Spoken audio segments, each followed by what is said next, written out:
meeting today is to review the 3 discussion points that I passed along, drawn from the book's findings.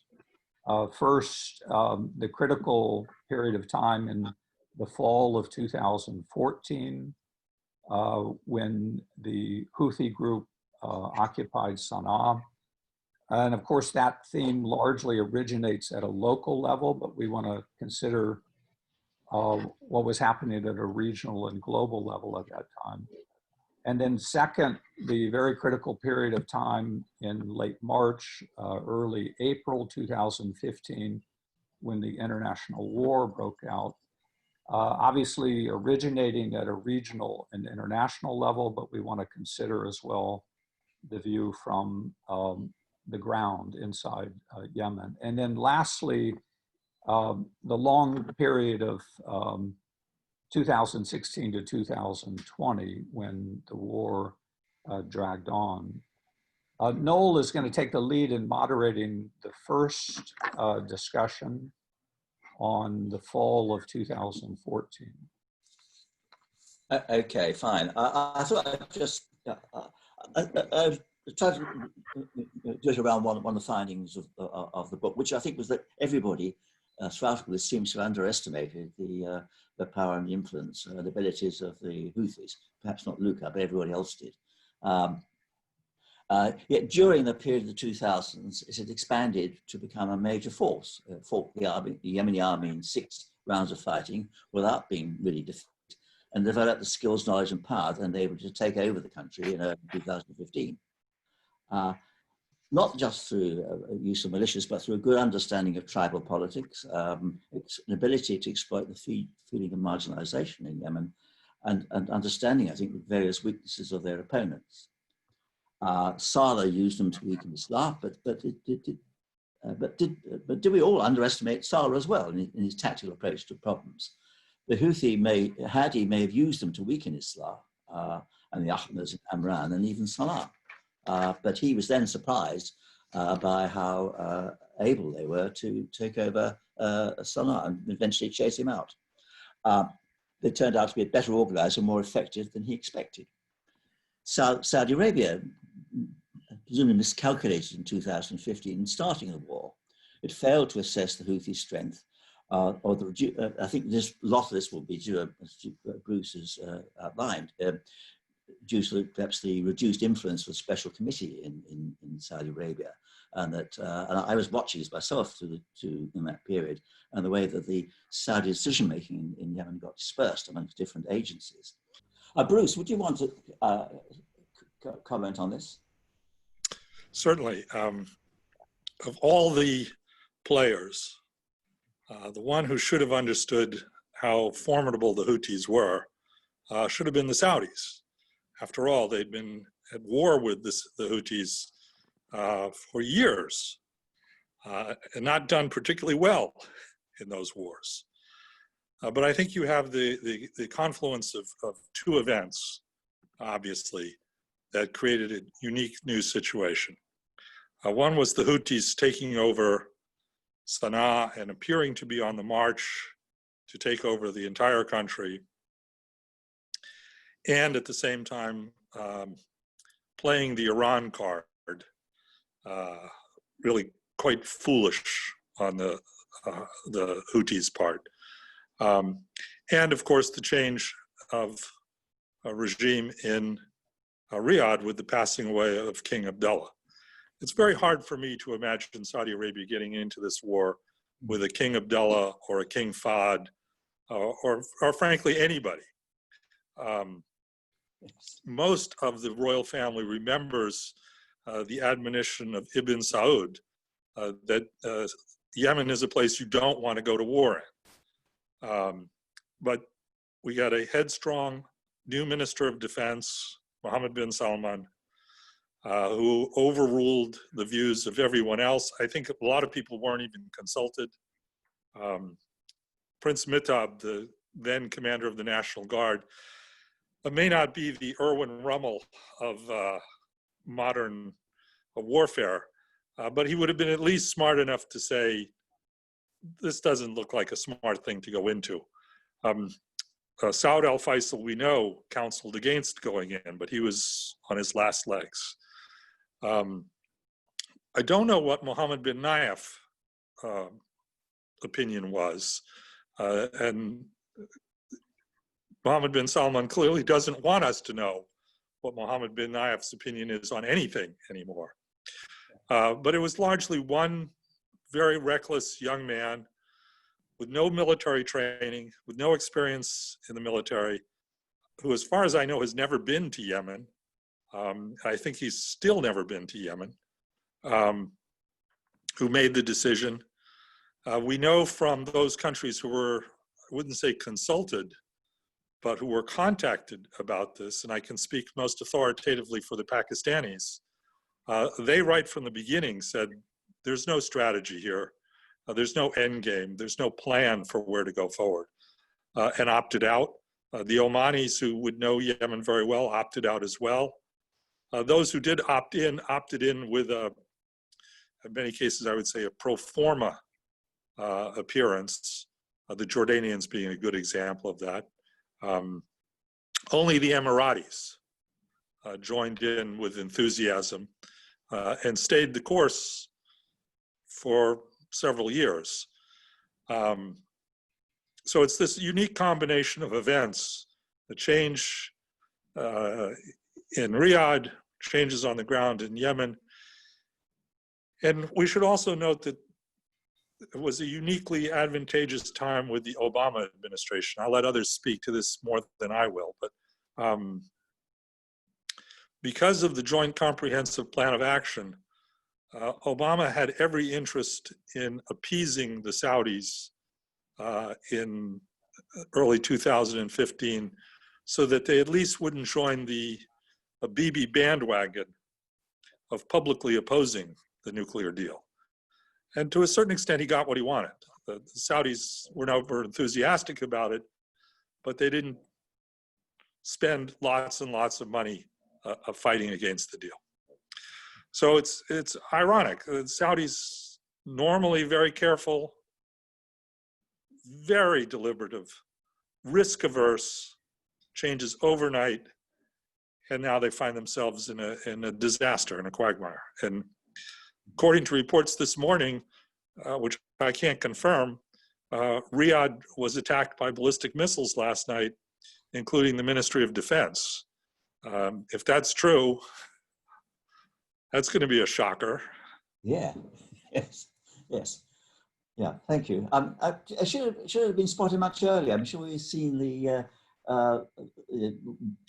recognize that should the Western powers or the GCC in intervening during their deal in 2011, should they have actually recognized the influence and power of the Houthis at that stage and not excluded them from the coalition government, or they were included in the national dialogue? I mean, was the mistake made earlier? I thought of jumping in because I was a member of the National Dialogue during that that period, and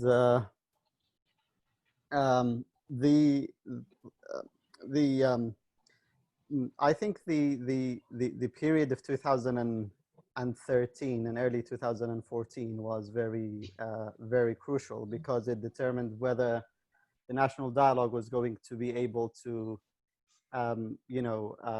finalize kind of end the transitional period, so people will be able to move to the referendum and the elections, or the situation is gonna descend into conflict. And I think this is the period where I saw, so the international community were very enthusiastic in 2012, 2013. They started to lose interest in 2014, when it was very crucial to keep a track on how things are developing in the country before they descend into conflict. So the Houthis, from where I stood, I went to Hajjah in 2013 in a form of a mediation committee that was formed by the National Dialogue to end hostilities in Hajjah. And anyone who was there, they would have seen that the signs were clear that this could easily descend into a full-scale conflict. Maybe no one will be able then to wrap up quickly. So in 2013, especially at the end, it looked like the Houthis had two strategies. First, they join the national dialogue, keep on the discussions going. If that succeeds, then they part of the transition, and they have participated in the dialogue. And the parallel strategy is they continue their military advances and see where that's going to lead them. And I think you're absolutely right when everyone thought that they can use them. Saleh at one time, Hadi at one time, and everyone thought that they would be able to use them to their own benefit, but no one actually puts in mind what were the Houthis actually planning for their own. After the Houthis took Sana'a, this is where we started to hear the Saudis starting to publicly express their dissatisfaction with what's happening in Yemen, but still no one is confident or would say that they actually means it will intervene, because as I think Alex said, they've always seemed to have a reserved foreign policy. Yes, they're active. Yes, they spend a lot of money, but it doesn't have this form of active intervention in terms of a military power. And I couldn't say for sure, but the people I know, the tribal sheikhs who met Mohammed bin Nayef in April and May, it seems like at the beginning the intervention gained a consensus within the Saudi leadership, but people like Mohammed bin Nayef wanted to be a limited military operation for the first couple of months, until just enough to push the Houthis out of areas to bring back the government, and then get back to a position in 2014, like a 2014 position, and then start the discussions from there. And I think that the issue is also the international community miscalculated what was happening in Riyadh. The change was happening very quickly, and people didn't anticipate that maybe 2016 and 2017 Mohammed bin Nayef was totally out of the picture, and you're dealing with a new people in power, Mohammed bin Salman and his new advisors, which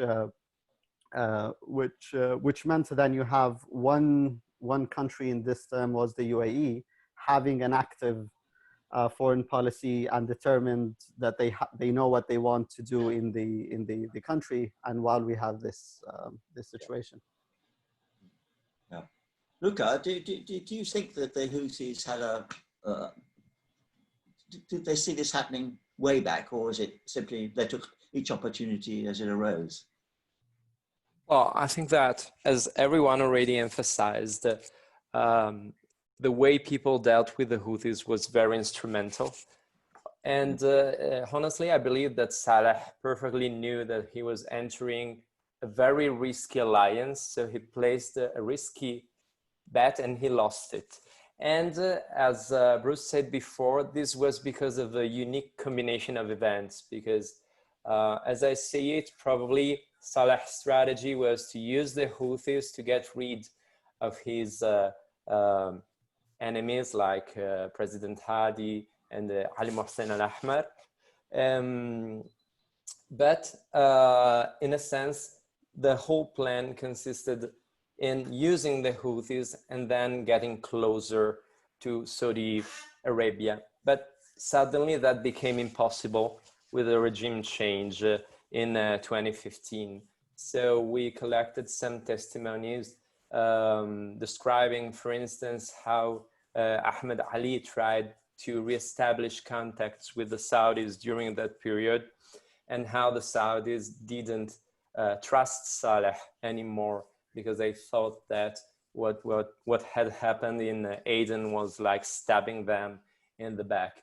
And at the same time, I think it could be very relevant to analyze the personal motivations that led Saleh, for instance, to take that kind of decisions, because one of the sources we talked with emphasized that he was kind of blinded by revenge. So he wanted to take revenge, and he was very aware of the fact that the alliance with the Houthis was, of course, a marriage of convenience, but also a very risky alliance. But he thought that it would have been a very short alliance. He wanted to get closer to the Saudis in 2015, and most certainly he wanted to avoid the war. He wanted to avoid the war because he thought that the Houthis would prosper in war, and instead they were weaker in peacetime. So this kind of personal motivation was relevant, as it was in later stages, and maybe we will talk about this in the next discussion topic, when he started fearing the reaction of the Saudis. Stephen, yeah.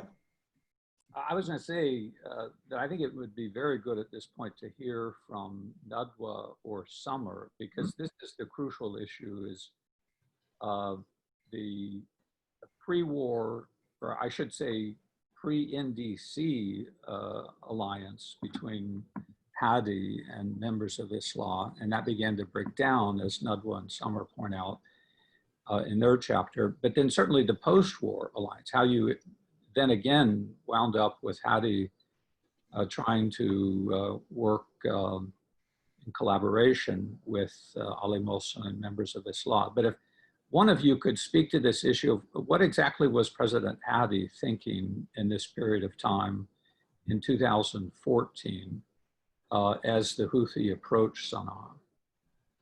Okay, yeah. So so when Hadi, like somebody said before, Hadi tried to use the Houthis to get rid of or to weaken his allies slash, I wouldn't say enemies, but he wanted to weaken both Ali Mohsen and Islah by using the Houthis, or by not using, by allowing the Houthis to take over Amran and then Sana'a.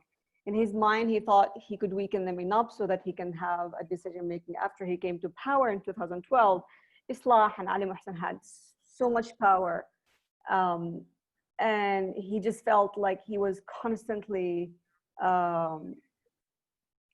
he was overpowered by both. And so in 2014, when Houthi stormed Sana'a, it became obvious to him that that the Houthis he underestimated the Houthis. And so he went back to his alliance with Islah and Ali Mohsen because he needed them. Let me say something about the American view of both the Houthi entry into Sana'a in the fall, and then what were the expectations of American officials as the war approached in the spring. In the fall of 2014, the American embassy in Sana'a was regularly asking the government, President Hadi, about the approach of the Houthis with concern, stating that they did not want this to disrupt the transition. And what I heard from ambassadors at the embassy at the time was that Hadi always reassured them that there was no reason to fear the Houthi dismantling the government and the Houthi coming into Sana'a and wrecking the transition. There's obviously a strange relationship between the United States and the Houthi in Sana'a, in Yemen, because of the focus of the Houthi movement on the American presence. Obviously, their slogan targets the United States as the enemy. But I actually found the opposite from the American point of view. The American officials were looking for ways to communicate with members of the Houthi group.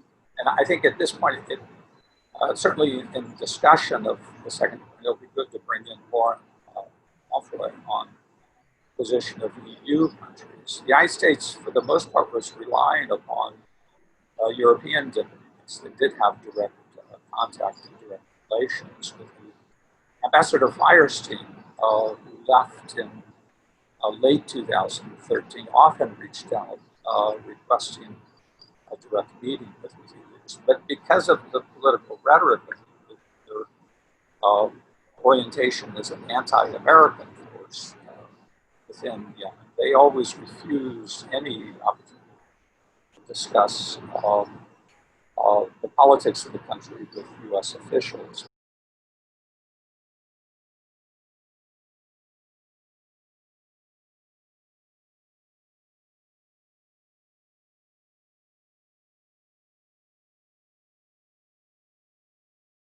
I wanted to moderate this second topic about the Saudi decision to launch Operation Decisive Storm on March 26, 2015.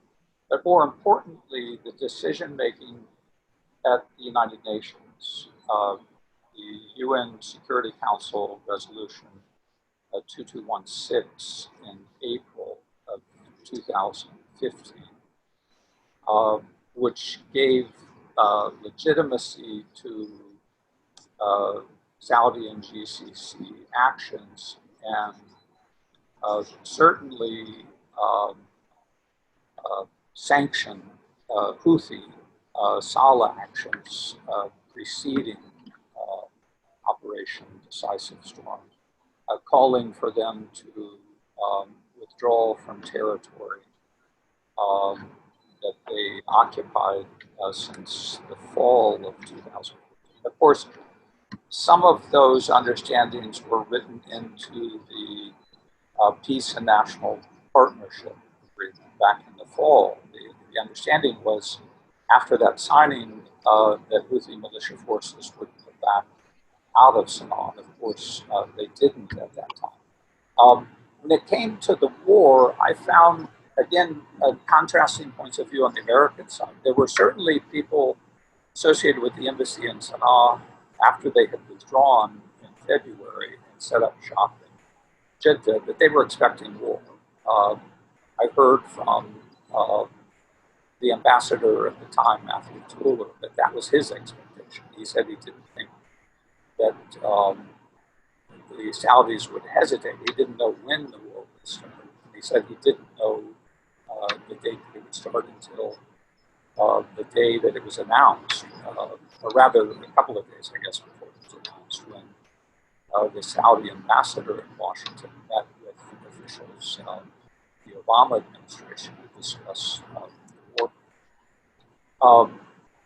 Within the Obama administration, those officials in the National Security Council that I was able to interview, they suggested that they were trying to prevent the war, that as opposed to the view of American embassy officials in Sana'a that had relocated to Jeddah, they were trying to get embassy officials to meet and talk with officials.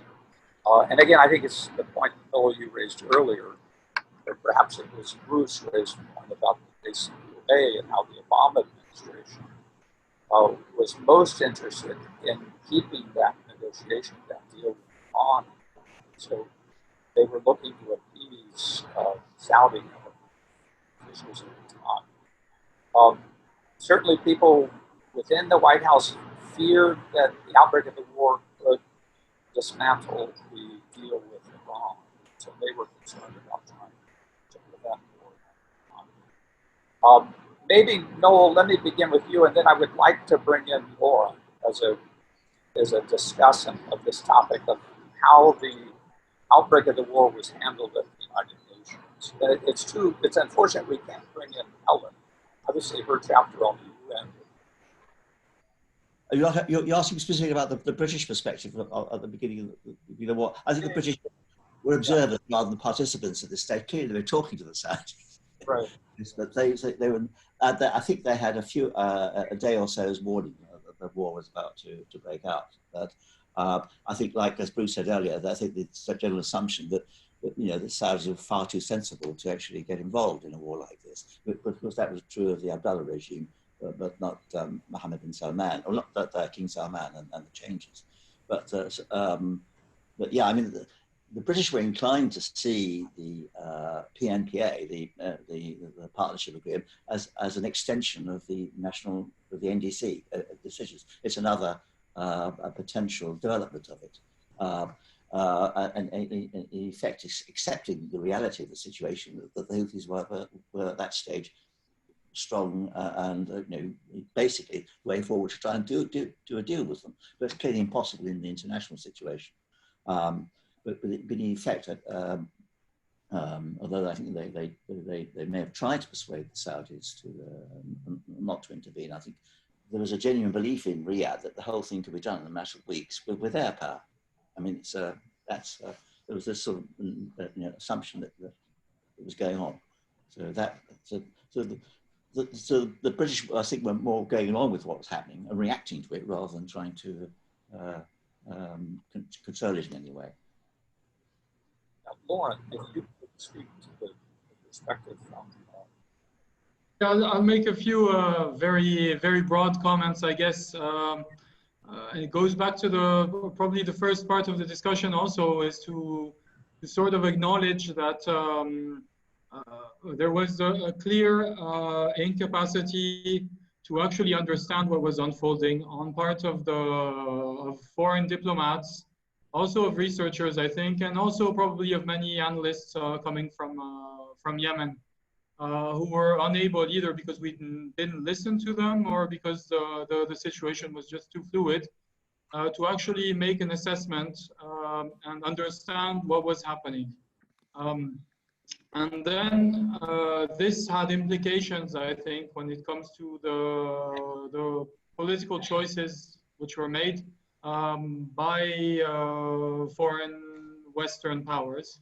We had this discussion once with Stephen, who was sort of trying to nuance the assessment I was making when I was saying that because there was this incapacity to actually understand, I feel that most, if not all, diplomacies, be it the UK, the US, the EU in general, agreed to sort of outsource their diplomacy, thinking that Saudi Arabia knew better and was basically the only one who could figure out a policy. And this was a very strong, this generated a kind of bias, which turned out to be very problematic because in the end, these diplomacies also, while they gave the keys of the Yemen file to the Saudis, ended up being in the situation due to their own, mostly I would say commercial interests, incapable of actually contradicting the choices which were made by Saudi Arabia. And so they ended up having their hands tied. Obviously, there are very strong nuances between different countries, and that's one of the things that I tried to explore in the chapter that I wrote, which deals with the EU. But I think this is a kind of broad assessment, and which tells a lot, and which actually highlights the fact that when it comes to Yemen, we should not take for granted the fact that we know what is actually happening. And this incapacity has very strong implications for the lives of Yemenis, and this has been a true problem. anyone who knew the dynamics on the ground inside Yemen understood that the war would not be short, that if you unleash the kind of firepower that Mohammed bin Salman and the Saudi government unleashed in the spring of 2015, that it's going to unleash war like the war in Yemen in the 1960s. Too many people on the outside in positions of authority and decision-making at the UN in particular were not aware of those realities on the ground inside Yemen. I'd like to go, if I could, to Abdullah Baabood, because I think it's very important to hear the view, particularly of the Omani government, but also the government of Qatar at the beginning of the war. To answer your question, I think, well, Oman obviously didn't want to go to war with a neighboring country and has always kind of continued with that policy. And especially with Yemen, because, you know, the sensitivities, you're talking about, you know, the same people at the end of the day. And Oman, you know, sees itself as a country at peace with its neighbors, and, you know, the last thing it wants to do is to, you know, to go to a war with its neighbor. And I remember that before the war, when Oman was asked to participate, Oman advised against the war and thought it was totally unnecessary. And there could be some other ways that this should be taken, other steps should be taken before a war is declared. And I remember speaking to someone from, who was one of the advisors to Jamal bin Omar at that time. And he told me that basically there was, had the war not started, there was a hope that there was going to be some kind of an arrangement with the Houthis, you know, for power sharing, etc. But in UN's opinion, the war was totally unnecessary. And Oman, of course, you know, knew this and did not support the war. It continued to have the relationship with the Houthis, but it also opened up for all other factions, hoping that when they come to Oman, they can talk to each other, and there could be kind of a peaceful resolution to the conflict. You mentioned about Qatar. Of course, you know, Qatar went to war because it participated in the war because Qatar has just came out of the GCC first crisis and resumed diplomatic relations with its neighbors. And it did not want to upset Saudi Arabia. And when Saudi Arabia asked them to join, they had no option but to join, although it was in small numbers. I think the same goes for Kuwait as well. From the Omani perspective, I think the war was totally unnecessary, but at the same time that the war has taken place, I think they're still looking that, you know, that there is no military solution to this conflict, and it has to be sorted out through some kind of negotiations. And they're trying to keep that venue open, not only between the Yemeni factions themselves, but also with Yemenis and other GCC states, but also with Iran and the United States, etc. And hoping that that moment will come at some point, and, you know, rationality will prevail, that people can find a way out of this horrible conflict through negotiation. I think this has always been the position of Oman, and I think it will continue to be. I tried to work out the UAE politics. It's extremely difficult, but there are certain themes to it, which is which you might call extreme political Islam, anti-Houthi, anti-Islam, not anti-Salafi though, but anti-Islam, anti-Houthi, and I certainly have the impression that they too really made out their strategy as they went in. I mean, I don't think they went in to create the situation they've got now. We've got the impression that Mohammed bin Zayed went in because of his relationship with Mohammed bin Salman. And many years ago, and I used to talk to Mohammed bin Zayed, I could see in those days that his real fixation is Saudi Arabia. It's not Iran, it's Saudi Arabia, and the whole relationship between the UAE and Saudi Arabia. And I just kept remembering that throughout all this. But he went in there, I think, basically to support the Saudis, and then once they're pursued this, this agenda, which he's had, and which of course the Southerners share against Islam. So I see it as a sort of more of an improvisation to achieve an objective, and a realization that the UAE couldn't run the South without the operation of, without including their own security services, in effect, which was the security belt forces, then eventually the elite forces.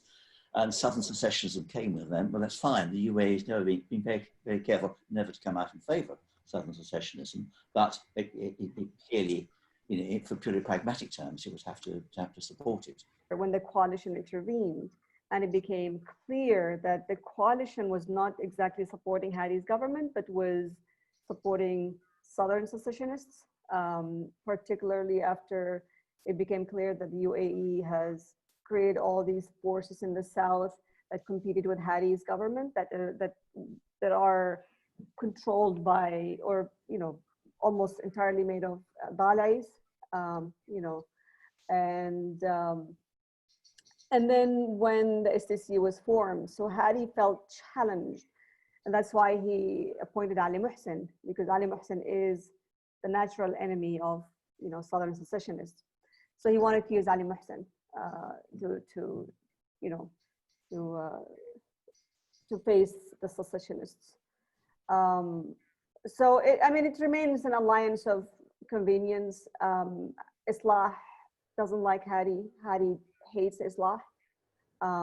But for now, they have to stick together to try to face what the Emiratis are doing and now the Saudis are doing in South Yemen.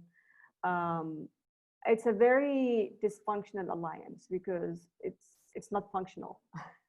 They're not doing anything anything effective to face what the STC and the Emiratis are doing in the south.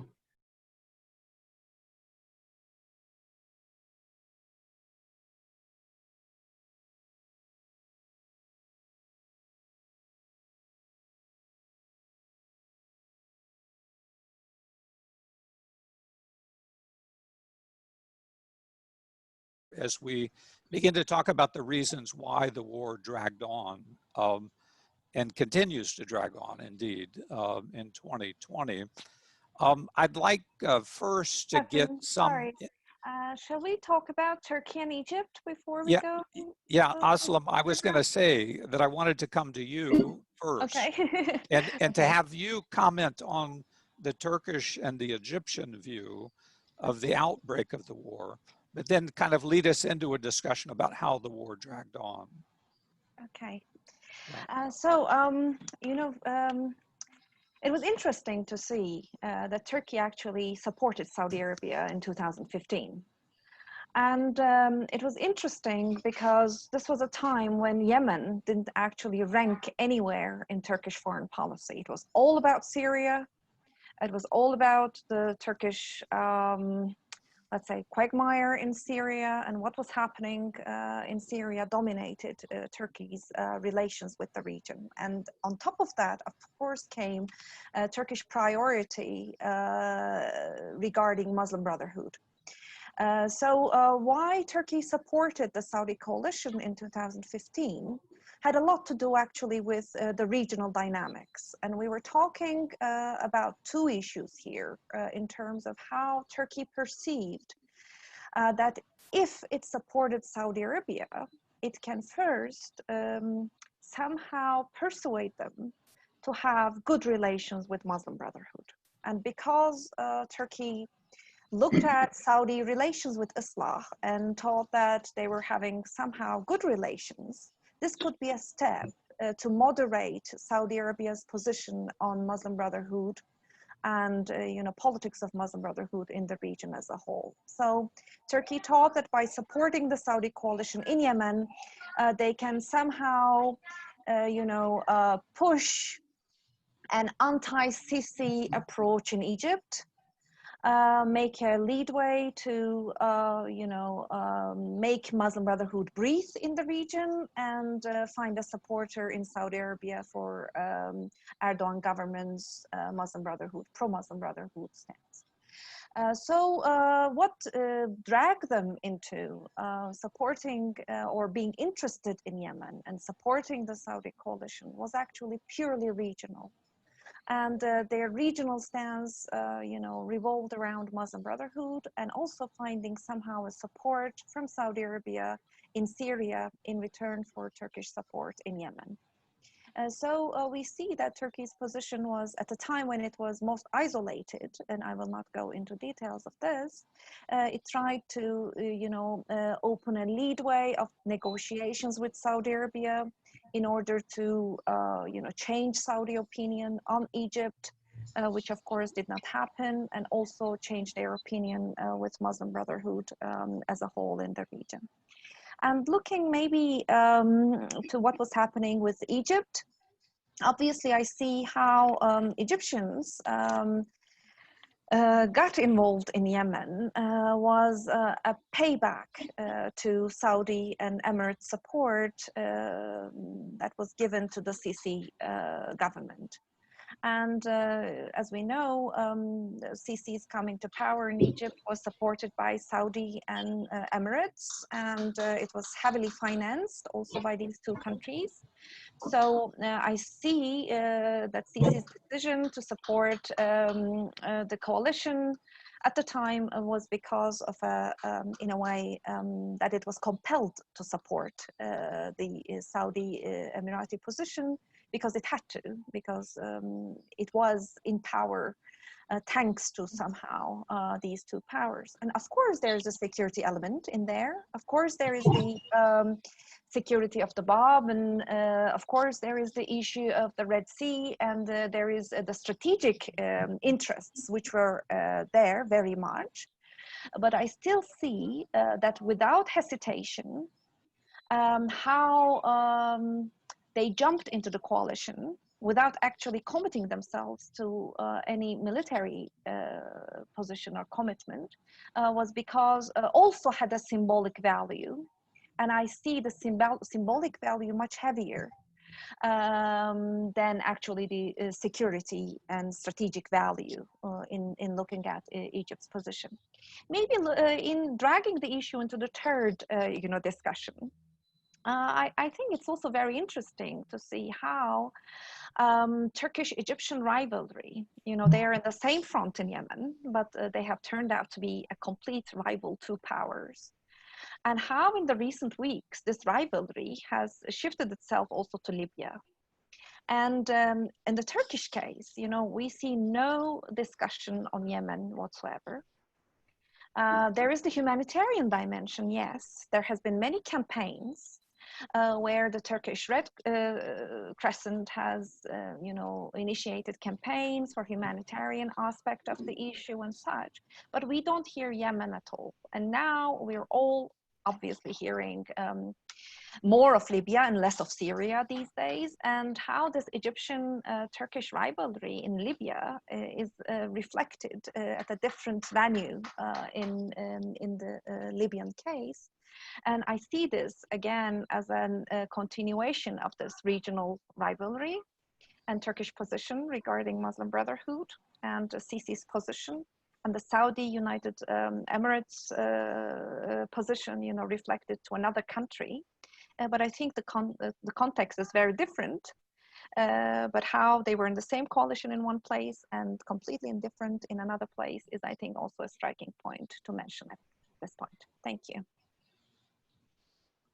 Thank you, Ozlem. I'm really glad that you made the points you did about the politics between Turkey and Egypt as the war dragged on, and because obviously the Saudis anticipated receiving more Allied support in the war. You remember early on, Bruce pointed out that Saudi officials thought they were going to be able to get Pakistani military forces to back them. Obviously, they were hoping for stronger Egyptian support. I think Egypt sent naval forces, but the Saudis ended up turning to Sudan, right? Alex Devoll, and this began to impact the politics of African states on the west side of the Red Sea. So if you could speak to that, Alex, the impact that the war in Yemen has had on the Red Sea states. Absolutely. I think the theme of marriages of convenience really comes up very, very clearly, because in the background, we do have these big rivalries. We have Egypt and Turkey.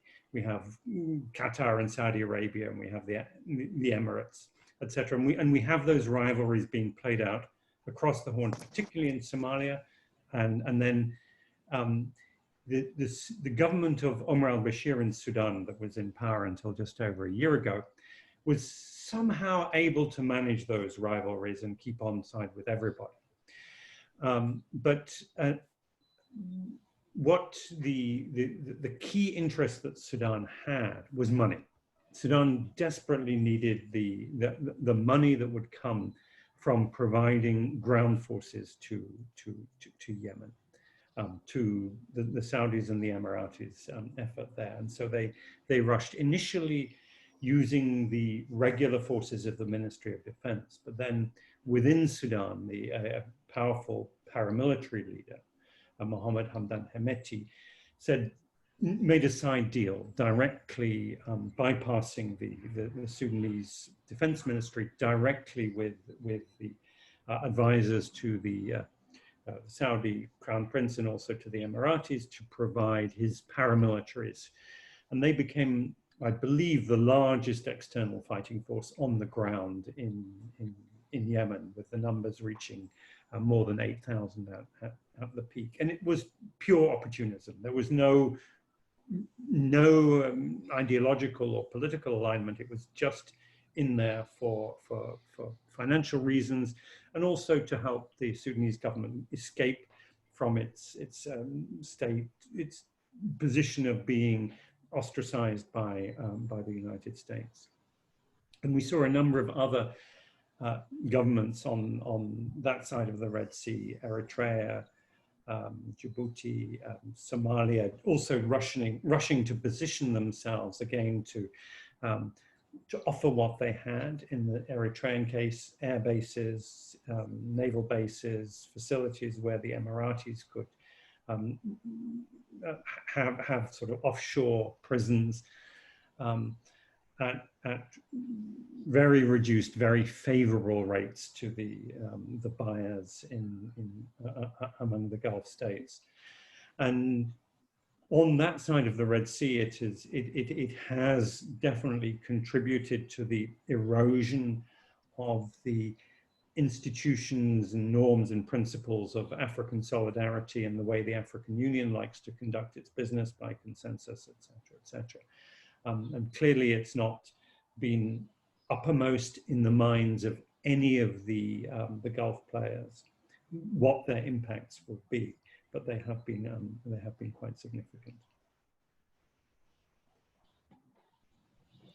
Thank you, Alex.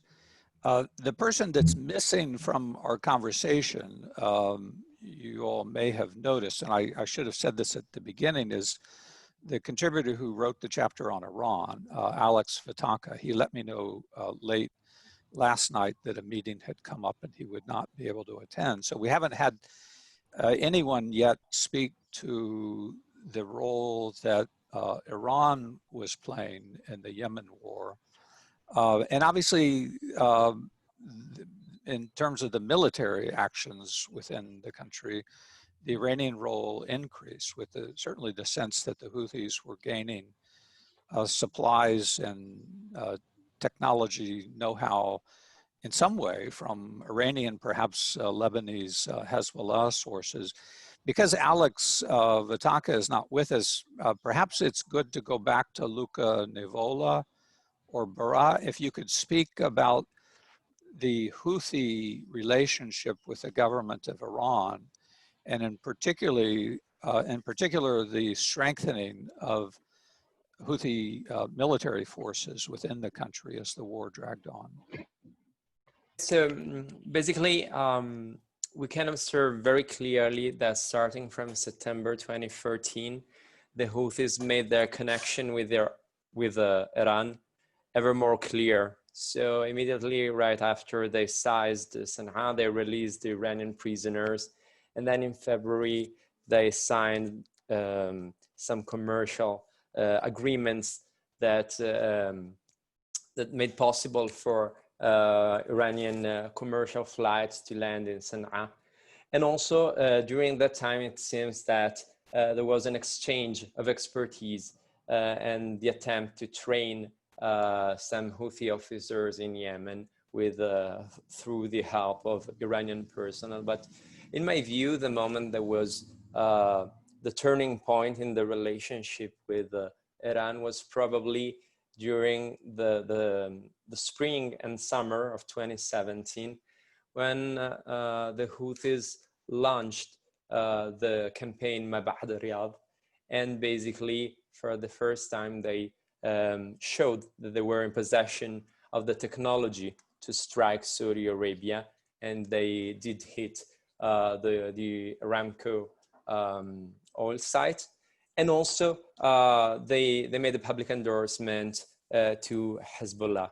Now this relationship that was initially hidden, because I remember during the Sa'ada wars, the Houthis denying any relationship with Iran, and frankly, at the very beginning of the war, and even during the period between 2011 and 2013, there was not much of a relationship between Iran and the Houthis. Then gradually they started strengthening their positioning with the axis of resistance on the international scene. So you have probably noticed that recently for the International Quds Day, for instance, Ali Khamenei published a portrait with the leaders of the axis of resistance, and Abdul Malik al-Houthi is pictured there. And starting from 2018, with a number of visits to Lebanon and also to Iran, and also with the appointment of Ibrahim al-Daylami as ambassador in Iran, the connection is becoming more and more clear. I'm leaving some space for Baraa if he wants to add. The other thing which I found was very important was, even when they were trying to get into Sana'a, although the advice coming to the Houthis from the Iranian foreign affairs officials was pretty much less enthusiastic against them going into Sana'a, the other messaging coming from the military wing, especially the what they call the Revolutionary Guard, was favoring them moving. And then the Revolutionary Guard seemed to have overtook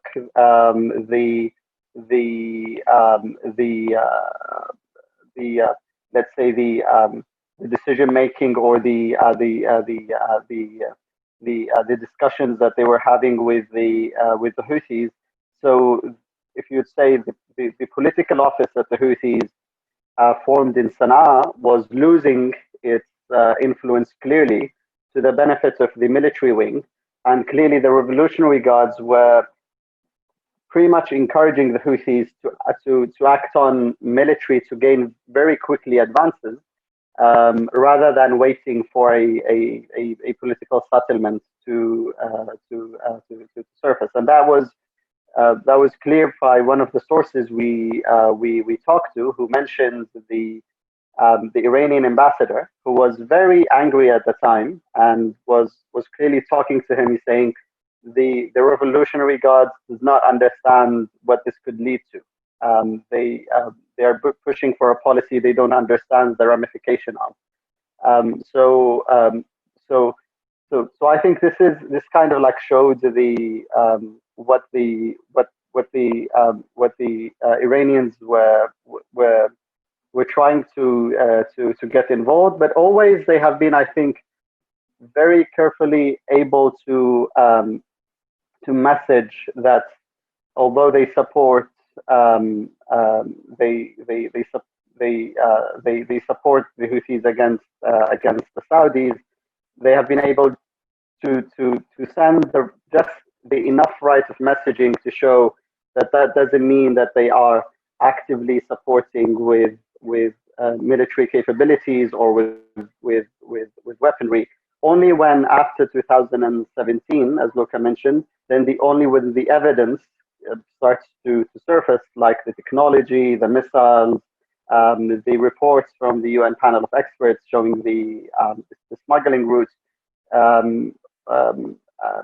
Only then people start to publicly acknowledge the role of Iran in terms of military empowerment of the Houthis. And right now, if anyone would see Sana'a, especially that was very clear during the killing of Soleimani, it was very much a sign of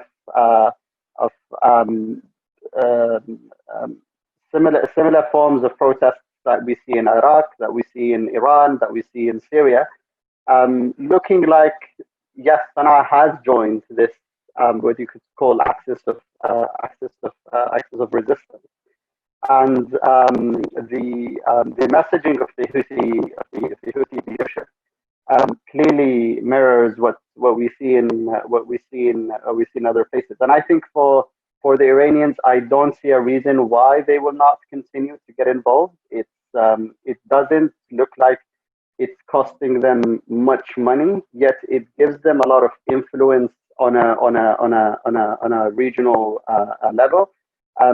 If it costs them, a little bit of money to send as Luca said, the know-how or training or even technology or even weapons, for them the gain has been worth. Looks like the gain has been worth the investments with the Houthis, and it will always keep the Saudis on edge. You have a group at the southern border of Saudi Arabia, giving you an influence, and then the ability, if there is, for example, a change at the U.S. administration, it will give them an ability to negotiate on a better terms compared to the Iran deal during the Obama time. What is your expectation, Baraa and Luca, about the future in Sana'a and say up to the border with Saudi Arabia, including Saada and maybe all of the former North? Do you think in 10 years, 20 years that the appearance of Iranian-style politics, Iranian political rhetoric is a fact in North Yemeni future? How do you judge that? What I would like to say is the amount of enforced changes on the society, if it continues at this pace, it's very deep. It might change how the North looks like for many years to come. There are most certainly encouraging ideological commitment, and even people who were not likely to join the Houthi movement, for instance, in 2012 or 2013. Right now, since they are opposing the aggression, somehow they are buying into Houthi ideology, especially on the political level.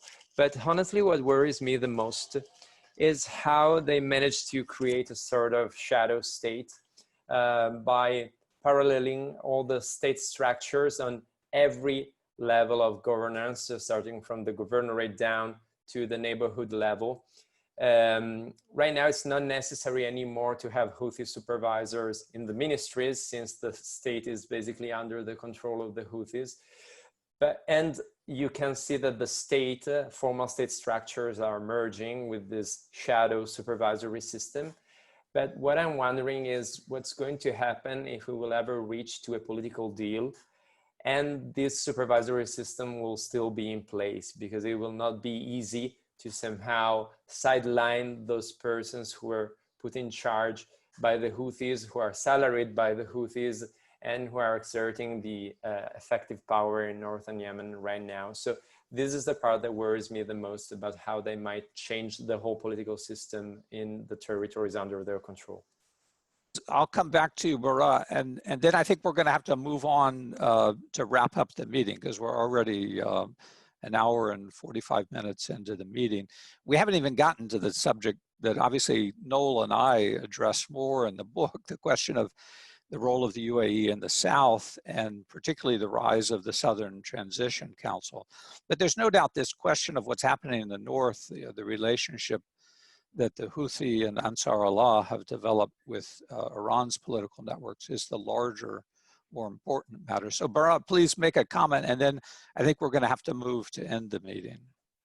Yeah, what I'd like to say is there are indeed, even when the people we spoke to, both me and Luca, when we were writing the book, there are indeed some members of the Houthis who are trying to keep that channel of communication open with the Saudis. The most obvious one is Mohammed Abdul Salam.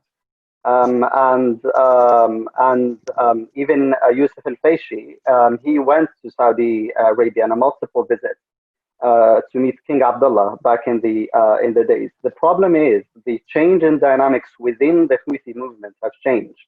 That it has empowered the individuals who, in a sense, are closer to Iran and Hezbollah, and don't think that the policy of appeasement, if you'd like, that Mohammed Abdul Salam was endorsing at a certain time, is actually in their best interest, and that's how you would see the changes of who comes to power within the Houthi movement and who is losing power, and that was clearly came into place when the recent escalation happens in Baraa.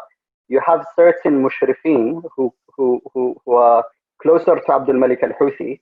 They were held unaccountable even when there are clear violations, and their own members of the Houthis and the security service who also follow the Houthis are telling them, we don't think this is right. We don't think we need to escalate against, let's say, tribes in Baraa. But they have enough influence and are closer to convince the Houthi leadership and Abdul Malik al-Houthi than others. And this is where the dynamics within the Houthi movement, I think is clearly playing. So I think, unfortunately, as Yemenis, it's a very difficult and hard situation that the Yemenis are forced to deal with. Because as Luca mentioned, yes, you have an agreement where you can form a new government, but you will have this mushrifin network. It's a form of a secret police state that will always exist, and will be very, very hard to dismantle just by a simple political agreement. Okay, thank you. Noel, if you would come back into the discussion,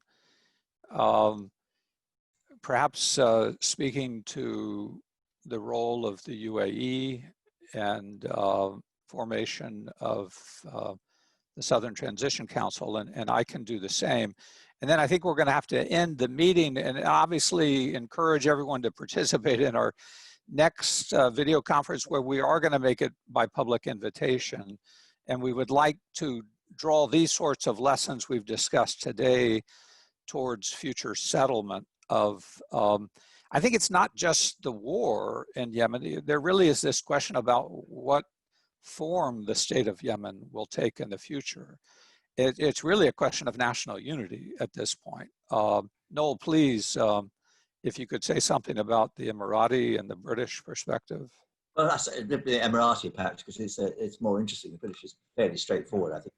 Except the only comment I would make, the Houthis have got to deal with the current economic realities, which hasn't been mentioned here. But many other people mention it in trying to analyse what's going on with the Houthi areas. The blockade and the problems of paying civil service, etc., all continue. I have to say on the UAE, I mean, the big difference clearly between Saudi Arabia and the UAE is Saudi Arabia was not, quite rightly in their perspective, going to deploy its own armed forces. It really supported Yemenis to do so, but without the sort of skills and qualities that the UAE showed in the south. That they understand. The UAE army is essentially almost a special forces type army, so it understands the importance of recruiting, training, mentoring, equipping, looking after local fighters, and it did this pretty successfully, I think, with the security belt forces and the elite forces and other militias in the south. As I said, I think that I don't think they went into Yemen with any particular brief for southern nationalism. I think they recognised that the people that they were dealing with, and most effective fighters, people like Idul Sudaidi, Hani bin Balek, etc., were southern secessionists. So it clearly it would be, should we say, at least unwise not to at least indicate to them that you support it. But I don't know whether they actually are seeking a state.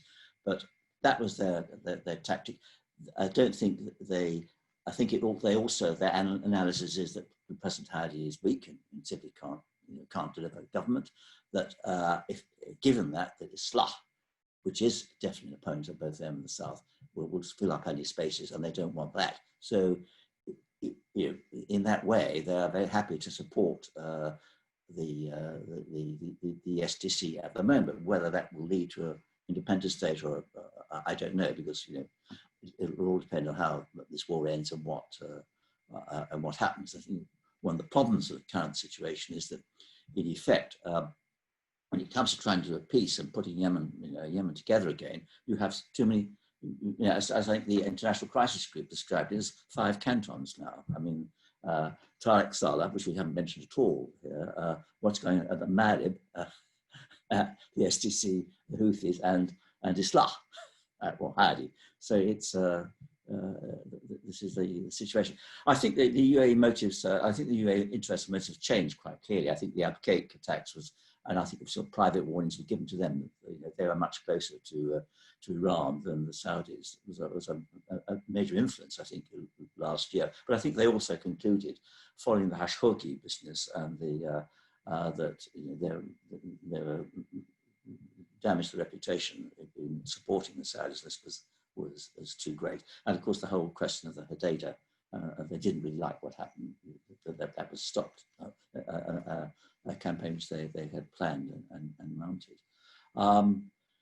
I think now, I mean, I don't know, you probably people know more about it than me, but I mean, I certainly get the impression from talking to Saudis sources that that Riyadh has come much more around to seeing the STC the same way as the UAE is seeing it, not to the extent of political action, but recognizing this is a power in the land and one that has got to be accommodated in any future, and reasonably effective in terms of what it can do. So I don't think I've got any more to say than that. I mean, the UAE has certainly contributed to creating, to stimulating Southern nationalism, and given in the form of the SDC a movement which has shown more ability, at least than others, to unite the South. Although has recognised there are quite strong differences, particularly in Hadramaut and Al-Mahra about the future of the South. And as I keep saying, because history tells us this, I think, that whatever happens in the South, if it hasn't got the acquiescence of the political leaders in the North, it's going to create more problems. We saw this, the whole history of the PDRY and the YAR. And I say the only opinion polls that have been done recently in the last 2 years, 5 years rather, carried out by the Yemen Polling Society. So when they've asked people questions about this issue, do you support Southern separation? And I wouldn't like to exaggerate it because it's part of a much wider survey, but a majority in the South now do want separation, but 90% of the people in the North don't. And that is going to be something will have to be listened to at some stage. Yeah, very well taken points. And obviously in recent days, we've seen a surge of what appears in terms of the flags being waved, right, of an STC presence along the coast, and Hadramaut and Al-Mukalla, and also with recent events on the island of Socotra. But obviously, this is UAE support, right? particularly on Socotra. You know, that can't happen. Pay the salaries. The yeah, money. I mean it's UAE backing.